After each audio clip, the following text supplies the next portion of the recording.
Hey, can you hear me now? Good. Can you hear me now? Good. Can you hear me now? Awesome.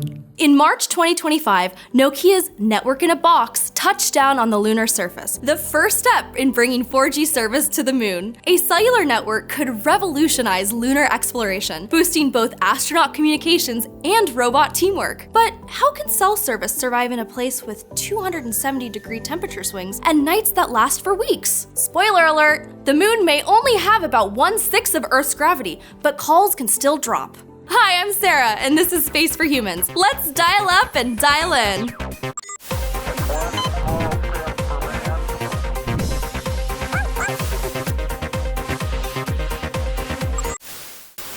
Believe it or not, there's been a phone call on the moon before. Back in 1969, Mission Control in Houston patched President Nixon through from the White House to Apollo 11 so he could congratulate the crew. Think about it. Within 100 years of the telephone's invention, a call reached astronauts more than 240,000 miles from Earth. But technology has changed a lot since then. In 1969, more than 90% of US households had a landline phone. That's the one with the long cord. Today, more than 90% report having both cell phones and internet access. Have you ever been lost and your Maps app just won't load? Or maybe you tried to post a selfie or send the perfect meme only to find you had no bars. Reliable cell service has become so essential to our daily lives. It helps keep us safe and connected so we can send a check-in text to mom and find a nearby Thai restaurant with good reviews. On the moon, there's a strong need for a local Wi-Fi-like cellular network to simplify communications and keep everyone connected. And in this case, everyone means both human astronauts and robots. Lunar exploration will likely rely heavily on autonomous rovers, drones, and distributed scientific experiments,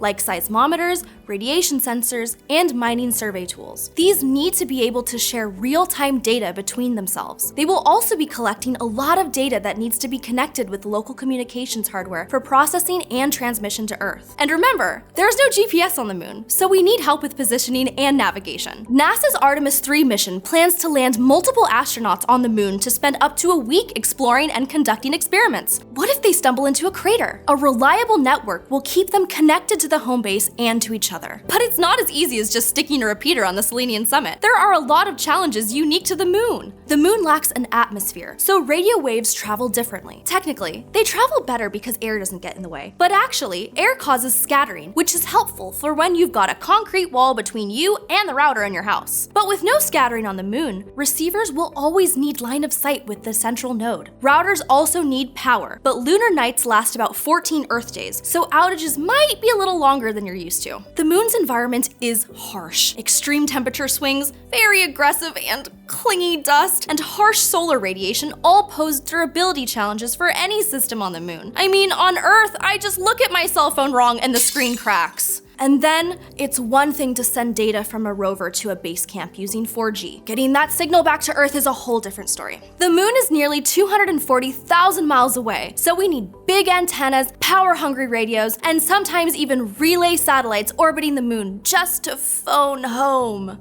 Nokia received a $14.1 million NASA contract in 2020 to develop an LTE 4G system for the moon, which is now being integrated into Intuitive Machines lander missions. In March 2025, they land their first network in a box on the moon's south pole. But things didn't quite go to plan. The Athena lander touched down on its side, had power issues, and couldn't complete a call. But according to Nokia, other tests of the system's functionality were successful. Moving forward, Nokia plans to deploy a small cellular network on a lunar lander or rover designed to provide voice and video, telemetry, and the ability to control robots. When Artemis 3 touches down on the lunar surface, access to this network will also be integrated into the new Axiom spacesuits, so astronauts can track their vitals and keep in touch. So the future of awkward lunar selfies remains bright. Can you hear me now?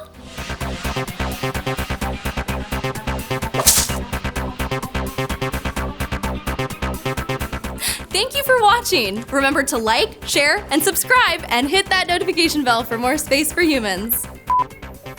Can you hear me now? Good. Why?